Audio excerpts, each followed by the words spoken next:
I'm going to record on. Hi, and welcome to another Leading Your International Schools podcast. My name is Barry Cooper. I'm the principal here at the Global College in Madrid. So this is with Leading Your International School. And obviously, as always, the podcast is supported by TIC, the recruitment agents across the world. So international schools looking for new teachers. It's a one-stop shop. With us today is a very good friend and an amazing educator, Joe Evans.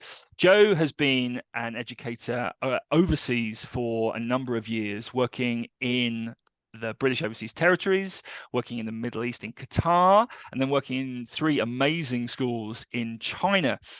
Joe has been part of startup teams in various places around the world and also led the startup process in her most recent school when the head, as we know in international schools, wasn't able to arrive in the country in time. So what we're talking about today is that process, is startup, is that last 30 days, the 15 days before the students arrive and the 15 days when after the students get there. So to that moment of excitement, that moment of energy, and also that moment when all of the problems seem to come, and how best to deal with it, and how best to, as Kipling said, keep your head when all about are losing theirs. Joe, I know your camera's not on at the moment due to a tech issue, but this is a podcast, so we don't need to worry about that. So thank you so much for being with us. Joe, what's the best way to start a school? Oh, gosh, if I could answer that easily, then yeah, I'd be sorted, wouldn't I, for the rest of my career? I don't know if there is a right or wrong way. Obviously, when I did a startup, it was in the most unusual circumstances because it was in 2020 in China when everything was shut down because of COVID. And I think, startups are always going to be difficult. That just adds a whole other element of complexity into it. But it was a steep learning curve, that's for sure. I think that pre-operational time is really important. And because of the kind of COVID, the way it was happening, rolling out in China, we didn't get a pre-operational period in the way that we would have hoped for. There was a lot of the non-academic teams already on the ground, but the academic team weren't there until about 6 weeks before the opening. A lot of it was done remotely, and that was, I think, we missed out on a lot of opportunity there. Although we know that we can work online, well, you can't replace sitting around the table together and having those conversations and planning when you're all in the same room, not spread out across the world in different time zones. What do you think is the most important part of that pre-operational process? What's the thing that for you as a leader, you think, actually, that's what I want? I think one of the things that we missed out on, because the non-academic teams were already on the ground, was identifying exactly what our vision was going to be for the school and what we were going to deliver. I think the non-academic team in China hadn't quite grasped what we were going to do as an educational team. There was a kind of an idea of what we were going to deliver, what it would look like, but we had very different opinions. And so what they were selling to parents coming in was very different from what we thought we were going to deliver. And that caused a little bit of conflict in the first couple of weeks when we were trying to sort of re-articulate to parents what we were going to do. And so I think having those conversations and laying that out from the very beginning with everybody, so it's very clear, is very important. You've worked in, a number of different places. How important do you think that culture of unification between the different aspects of the college is when you bring the pastoral side, the academic side, the business side all together? What kind of benefits can you get out of a really good synergy? It's absolutely vital that everybody's singing from the same hymn sheet, really, because once you've got that, you've got the identity, you've got confidence in what you're providing. Now, I've worked in profit-making schools, non-profit schools. I've worked in governmental organisations, and I think one of the consistency there is that you've got clarity of what you're doing in your school and what your outcomes are going to be. So it's vital that everybody understands and knows what their role is in making that happen. So in terms of school culture, we're talking about different places in the world now. Is there a, say, for example, a difference joining a school and starting that school, even if it's starting in its third, fourth, fifth year, in British Overseas Territory from the Middle East, from different places in China? And I think with China, the really interesting thing is actually the culture in the north is going to be very different from the culture in the south, or the culture in the west or the east. Are there similarities that you find in every school? So things that people, leaders can look at and go, okay, I know I'm going to see this. And what are maybe are the idiosyncrasies? What did you find? What are the differences you experienced?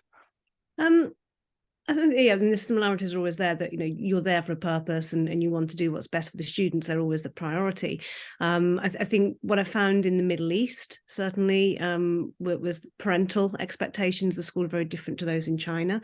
And this isn't kind of standard across the board, but many of the parents that I worked with in the Middle East were kind of, well, there's a child, you go and educate them, and don't set them homework. I don't want to help with that at home. And whereas in China it's very, very different in that they're very involved in their child's education and want to be, and constantly asking questions of you, rather than just allowing you to go. And I don't think either of those are particularly the best way to go about things. You want to have a middle ground.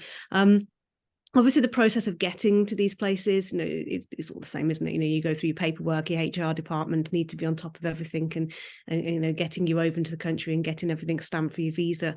I think the settling in process is always going to be difficult. Trying to learn a new culture, particularly there's a language barrier, is always troublesome and but fun as well. It's a great opportunity to learn more. Obviously, if you're starting up a school, you're going somewhere new, you're trying to kind of manage all of that, and kind of get on with the job as well, which can sometimes make things I suppose the settling in period a lot more difficult. And that's something that I found with new staff coming over into China when we opened in COVID, particularly because everything was so bizarre in China at that time. The settling in process for our academic team was very difficult in some cases, and that then did impact on their ability to do their job in the way that they would normally do it. We saw some amazing examples of resilience, but also some people who just really were out of their depth with everything that they'd kind of landed themselves in. It's an experience I think that people have had across the world in terms of going into a new job in that really difficult international period, international time during COVID.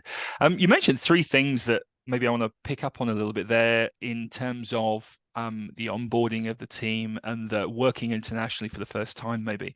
The first was language. How important did you find it was, say, for example, in China, to have that language? Was it something that was just functional for you every day, and so supermarkets and things like that, or was it something that provided an additional strength to when you were dealing with parents? Was there a cultural element to it that actually helped you when working with families? The language is really important. And when I first got to China, I was in Beijing. So, you can very easily get around Beijing. And again, when I was in Shanghai, without speaking much Chinese. When I moved down to south of China, very different. There wasn't a big expat population there. English wasn't widely spoken.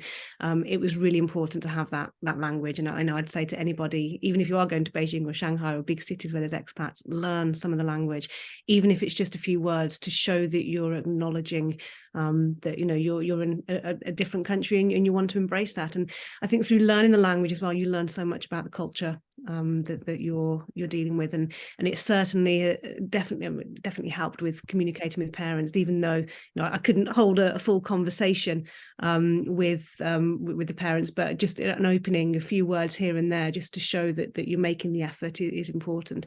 Similarly, when I was in Qatar, I was learning Arabic there as well. And it was really nice. I did like a community group for some of the moms. We were knitting, actually. We were knitting blankets for a charity in the middle of the desert. But being able to kind of talk to them in their own language a little bit, and they were very amused by my efforts and my pronunciations of things. But it does break down a lot of barriers, but it also, from your own point of view, from settling in somewhere, if you've got some of the language you can get around, it makes things a lot easier. I know I've seen a lot of people struggle where they haven't had access to any of the language, and particularly somewhere like China where it's not just a language, but it's the character system in writing. It makes accessing things very difficult. When working with people in a second language, one of the struggles I find, having been brought up in a Anglophone environment, is this idea of someone speaking a foreign language. We're often quite reluctant. My experience working with other people here in Spain, in China, Middle East, is if you try to make that effort to speak a little bit of the language, there's always, I think, without fail, a smile on the face of the other person. Is that something you experience as well? That willingness to try to make communication happen because you've started it in their language? Yeah, absolutely. And I think, you've got to be brave as well. And I know that it can sometimes be embarrassing. You don't want to say the wrong thing, particularly if it's a tonal language like Chinese. You don't know if you're going to use the wrong tone and say something really, really offensive. Which I have done. Yes. Yeah. We laughed it off eventually. Yeah. But I think showing that you're making the effort is such an important way of breaking down that initial barrier. And you've got to be brave. You've got to give it a go. You've got to be prepared to make mistakes. Make mistakes. You're not going to learn a language if you're not prepared to put yourself out there and possibly make a fool of yourself a little bit as well. But that's part of the process, isn't it? It's certainly part of the process I've experienced. In terms of the parents, I mean, I love I have this vision now of you sitting in the middle of the desert knitting, like something from a movie. But I know it probably wasn't as grand as I'm imagining. Kind of palm trees and dunes in the distance. But I've always thought from my experience, parents can, if they're worked with in the right way, can be a school's superpower sometimes. Mm-hmm. How have you found that in that onboarding process and bringing parents into the community? Is that something that you would say it's worked every time, or are there difficulties as well that maybe people will experience?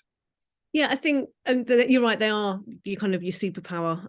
If you get the right parents in the right way, they can become a voice for the school, an advocate for it, and really pull people in. But similarly, if you've got a disgruntled parent who's very vocal, they can also turn that the other way. So I think you've got to really think about how you engage with parents. We've certainly in all the schools that I've been in had a very strong kind of parental presence, whether it's through a kind of friends group or running sessions for parents on various things. I mean, it could just be information about GCSE options or the curriculum, but also giving them an opportunity. I've run safeguarding training for parents as well, so that they understand why we, make the decisions that we do, why we have the policies that we do, and how we operate. I think any opportunity to bring parents in it should be taken, really, because they also want to be involved, and certainly in the kind of schools that we're working in, they are paying fees, and that's part of the service that you're giving them. But as I say, if you do it right and get the right parents in, use them as reps, get them to work for you in that way. Absolutely. I think the interesting thing is that there's the disgruntled parent, and I think for having both kind of been in startups for a while now, the first week is always the week when the problems kind of occur, and these are the problems that we've not seen coming. Usually there's a lot of problems that you see coming and that you fix, and you go into that first week with a level of confidence. When those problems do occur, is there a way of thinking about those problems, whatever they may be? An issue with the timetable, an issue with a subject selection, an issue with a student's experience on the first day. Is there a methodology or a way of approaching it that's best, that works, as it worked for you over the past years? I think obviously, you do all your kind of your checks and measures before opening. You've got your risk register in place. You try and predict anything that might go wrong and cut it off before it does. But there is always something, because you're dealing with people, and people are are different and respond differently to things. I think when you do have issues, you just got to communicate openly, honestly. If something is your fault, you put your hands up and say, I'm really sorry, how are we going to fix this, what would be the best outcome for you, and work with the parents on and you know the students and the other stakeholders in making sure that you find a resolution that suits everybody, you know, in some way.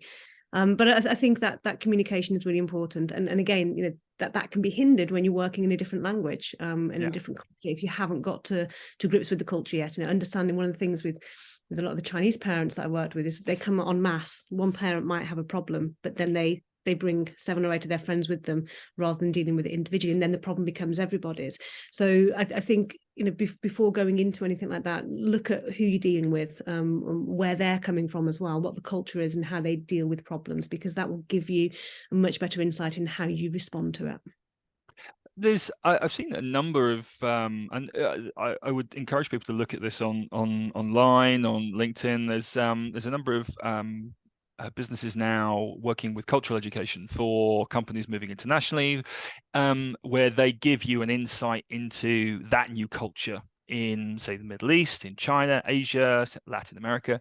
Is there a need for that for teams going into a new opening school in a new country, do you think?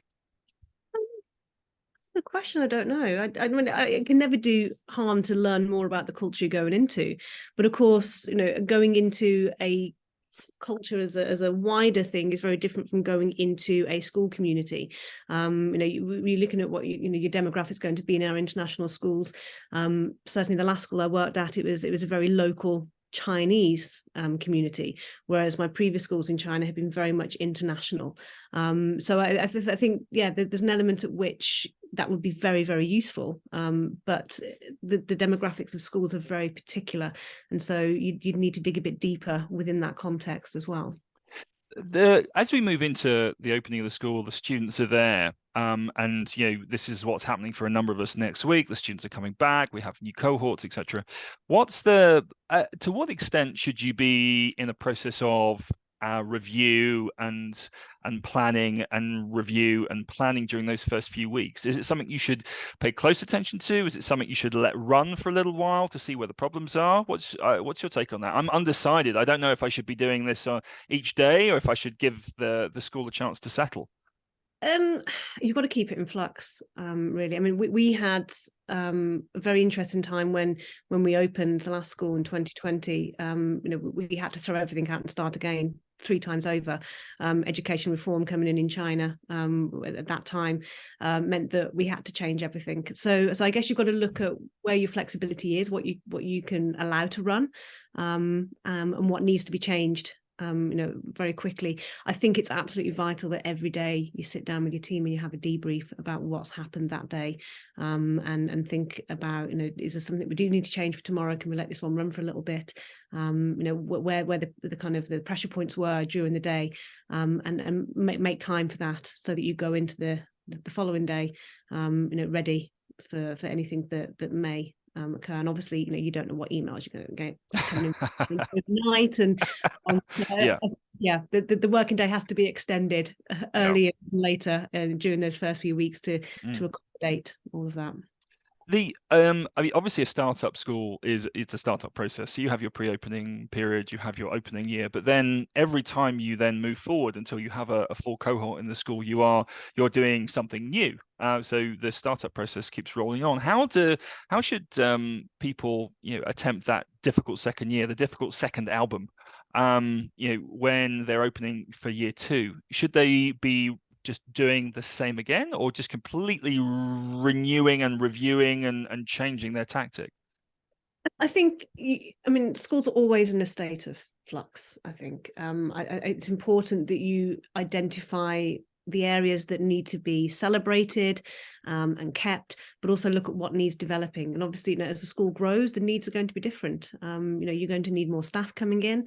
How do you manage? Startup staff are always a cohort that are very close. They've been through something together. And then the second year, when you're expanding, you're bringing more people in. How are you going to integrate those staff and students into your school? So I don't think it's a case of rewriting everything, but certainly look at the areas that maybe you weren't happy with. You know, if you were opening up again, what would you do differently? Whether that's I don't know, making sure that the lines on the picture are correct, or there's enough water, or there's enough knives and forks in the canteen. Yeah.